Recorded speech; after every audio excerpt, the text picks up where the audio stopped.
I'm Paul Levinson, and welcome to Light On, Light Through, episode 177, my review of The Nevers, Part 1. Well, The Nevers last week concluded its first 6 episodes on HBO. That amounts to the first part of this new series. That's Joss Whedon's total contribution. He left the series after those first 6 episodes were concluded. And I reviewed each of those 6 episodes, so I thought I'd share those reviews with you here. The reviews were originally done on my blog. You'll find links to those written reviews in the show notes to this episode of Light On, Light Through.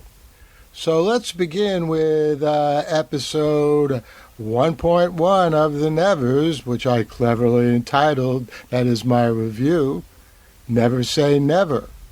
And you know, I wasn't going to watch The Nevers. I'd pretty much given up on superpowers on television after Heroes. On the other hand, how can you resist 1890s London, the prime of Victorian times, the birth of the time machine, on the cusp of the 20th century? Well, I couldn't resist, and I'm glad of that. Or, as Lord Masson says, halfway at this point between villain and defender of tradition, this is a time which hosts, quote, the first generation accustomed to the impossible, unquote. That's a great quote, I thought. Now, Masson is right about that, but not about upholding English wording such as, quote, the employed, unquote, over the French, quote, employees, unquote. As Amalia True, Laura Donnelly, a.k.a. Jenny Fraser of Outlander, aptly instructs Masson, the French has the advantage of easily describing a single employee or multiple employees. And that's clearly true, as is Amalia True, that's her last name, being clearly good and an intriguing character, not only because of her linguistic skills, but her ability to see slightly into the future. Like I said, those late 1890s were a time of time travel, and The Nevers looked like it might mind that and many other wonders. Some of these are already embodied in the marvelous contraptions we see in the first episodes, like a sleek, cool, late Victorian automobile, which makes an appearance at the beginning of the show, and a gossamer flying machine which can bring back the dead, or at very least the drowned, which makes an appearance at the end of the episode, which, come to think of it, is consistent with reversing death and promises lots of life in this series, set to run on HBO in 2 6-episode segments. So I'm reviewing the first of those 6-episode segments for you right now. Now, the scenery was fetching, the accents delightful, and the acting top-notch. It was especially good to see Anne Skelly from Red Rock as Penance Adair with the power to see electrical patterns, and Ben Chaplin from Press, that was a great little mini-series, as Detective Frank Mundy. It's hard to beat those superpowers, but those late 19th century detectives on both sides of the Atlantic had an impressive gruffness all their own. So, never say never. Episode 2, 1.2, I entitled my review of that, Song and Gun. Now here's what I like most about that episode. The focus on the power, or quote, turn, unquote, of Mary, who is a singer whose voice can bring together all who are touched. I really like this because, if you think about it, music in our own untouched world has its own power to bring people together in concerts, protests, all kinds of spiritual gatherings. which should soon be resuming as we all get vaccinated and move beyond this COVID age. Music is a magic that's available on both sides of the television screen. I also think that Eleanor Tomlinson is just right in the role of Mary. She was perfect as Demelza in the reboot of Poldark. Yep, I do sometimes watch these series on Masterpiece Theater on PBS, and she was great as Demelza. But here's what I liked least. Amalia shooting herself as a strategy and accidentally hitting a, quote, vital, unquote, organ. Now, there are all kinds of things wrong with that. First of all, I think shooting yourself anywhere is a very dangerous strategy. But it makes no sense that Amalia, even in that very hectic situation, would accidentally shoot herself in a vital organ. Now, Dr. Cousins helpfully informs everyone, including us, that Amalia will have a full recovery, but we still don't know what vital organ was hit. That is, we didn't know as of episode 2, and whether there would be any residual consequences despite what the good Dr. Cousins said. Anyway, most of the other interludes and developments move the narrative along in helpful ways. We now know more about the implacable villainy of Lord Masson, and I'm looking forward to the irrepressible Hugo standing up to him even more. Augustus walking away from penance was disappointing and, if you ask me, crazy, but I'm sure we'll see the two of them back together. Let's get to episode 1.3, which I entitled my review of Mary's Melody, and I thought that was a really powerful, touching, terribly beautiful, and instructive episode of The Nevers. I was thinking, as Mary was singing in the park, her voice amplified by some kind of Edison-like loudspeaker with possibly some dollop of superpower worked in, that if only the touched can hear Mary sing, and we in the audience on the other side of the television screen can also hear her, well then maybe the Nevers is telling us that all of us are touched in some way too. Well, that's certainly true. I don't know if it's true in the sense that the word touched is used in the Nevers. It was a lovely thought until bullets tore it apart in that episode. And there's a trenchant lesson in there for us too. In that episode, the monster with the eaten away and maybe also electronic head is easily disposed of. And Amaya, after a pretty fierce battle in the water with the big, bald, chain-wielding guy, manages to put him out of his homicidal misery too. But not so the horrible bullets that end Mary and her song. And isn't that a lot like our own 21st century real time, when bullets are daily doing so much horrendous damage, fired both by police and civilians, with hate in their heart, and we seem to be unable to stop it. Monday is not able to stop this assassin, and there will no doubt be more deaths in this series, just as there are in our own world. Dr. Cousins has incredible healing powers, which we saw again in this episode, but he can't bring back the dead, at least as far as we know. That's a line which no one who has crossed can come back from, not here or in the special, wondrous Victorian world in which the Nevers takes place. But we still have Mary's song, and I like to believe that with a song there's hope, and maybe in our world as well as theirs. Let's go to episode 1.4 of The Nevers, and I entitled my review of that, Who Needs to Be Found? So, who was Mary singing about? Who needs to be found in the darkness, as the translation of Mary's last song, her interrupted song, calls out for? I'll hazard a guess and say it's Melody. I think there's goodness buried inside her depravity or darkness, and that's what Mary was singing about, needing to be found. But that raises another crucial question.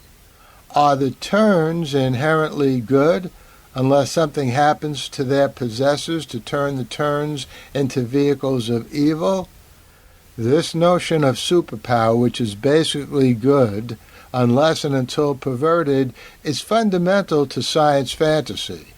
In effect, the Force in Star Wars, which is futuristic outer space science fantasy, is an example of a single turn used in multiple ways that span good to evil. And actually, the deepest, most incorrigible evils in the Nevers seem to reside in the turnless, soulless humans who want to stamp out those who have turns.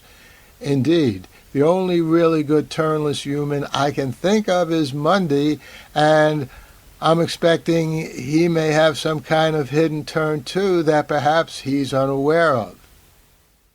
Okay, I guess Hugo is good and turnless too, but so far he's been a largely inconsequential character whose main job is to provide non-magical charm and a little comic relief. To get back to the initial question, though, the other possible person that Mary could have been singing of, waiting to be found in the darkness, could be someone who is blind. Now, I can't think of any major character offhand who fits that description, but Malady did leave a message. Quote, "Look to heaven, lest you blind God." Unquote. The Nevers 1.5, I entitled that with a quote from Malady, quote, "mindful of the roses," unquote. There were all kinds of good lines in that episode 1.5, but my favorite was Malady's "mindful of the roses." Maybe that's because it reminded me of that great haunting song by the Janettes, a one-hit wonder group from the Bronx. They had a hit record just a few months before the Beatles arrived in America. "Sally, go round the roses." Yeah, that's a great song. You'll find a link to that song on Spotify in the show notes to this episode. That song not only transcends time, but has lyrics as recondite as the storyline of the Nevers. And back to that, let me say I'm against capital punishment, so I was very glad to see Malady out with the rope. I'd have felt the same way even if Malady deserved it, but I don't think she does. At the same time, I would have been happy without anyone dying, but then again, that would have been a different show. Detective Mundy figured it out. He's the smartest, presumably untouched human.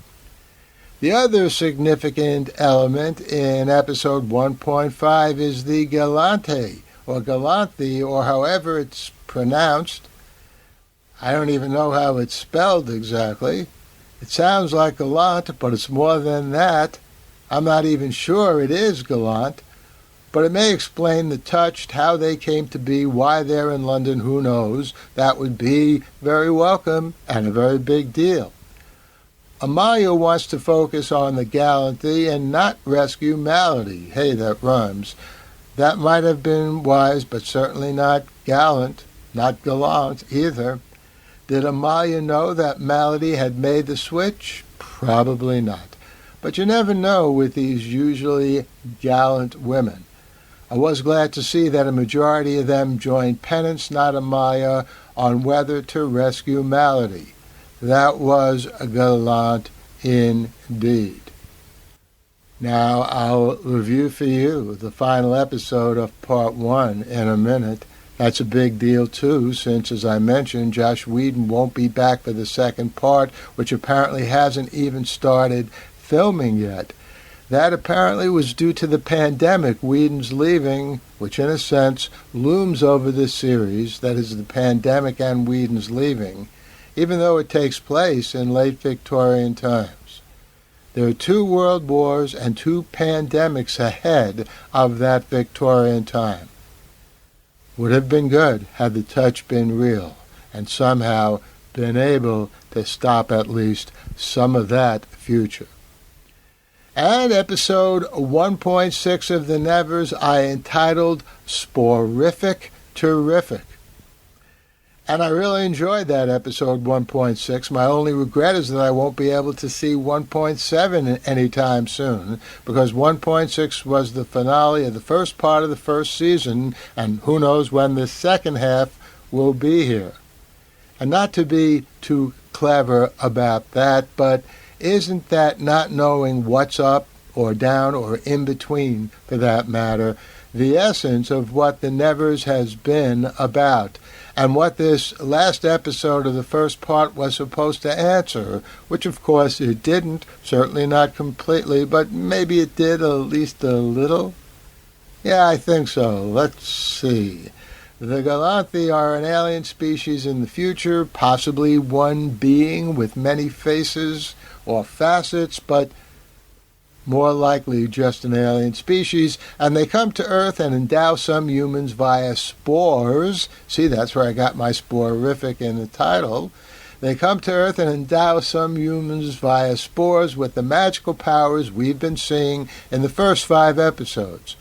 I especially like the spores as the vectors of superpower because I saw a review of The Nevers somewhere, and it said the series was soporific, as in putting you to sleep.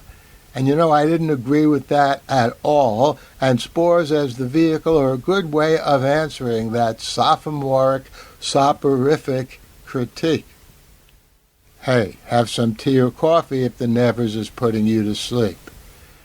But how far in the future is this? It's hard to say, but the fighting had a World War I plus high-tech feel to it, the war that ended the Victorian Edwardian age in our world, and that age is where the action up until tonight had been taking place, that is, in the late Victorian Edwardian age.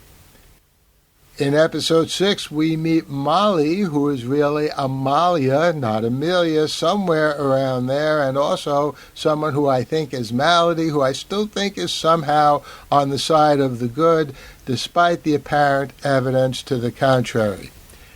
My favorite scene in that amorphous future, stretching back to the, quote, present, unquote, Victorian age, which is really a prologue to the 5 episodes that have been on so far, is how Amalia comes to meet Dr. Cousins. They're a good couple.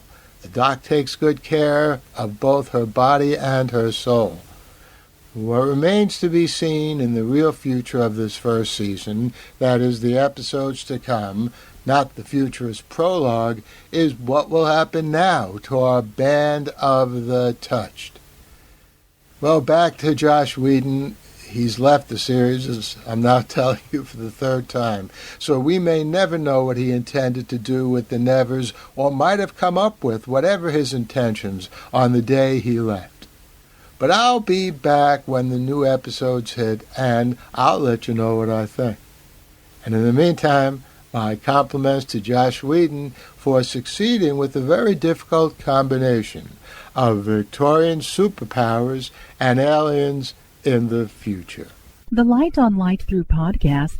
Well, I hope you enjoyed that review of The Nevers, and I'll certainly be back here next Saturday with a review of another science fiction series or a movie, or maybe a mystery series or a movie, who knows. In the meantime, stay safe, stay well, and enjoy.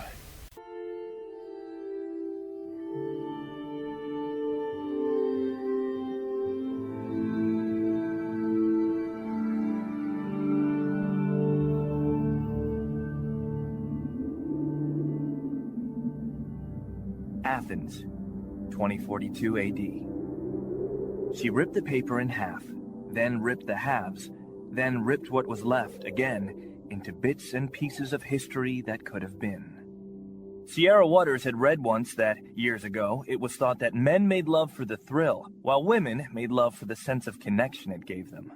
Curled Up with a Good Book says, Sierra Waters is sexy as hell. You can find out more about the plot to save Socrates by Paul Levinson at theplot2savesocrates.com. Paul Levinson's Silk Code, about an ancient biotech war raging on in secret for centuries.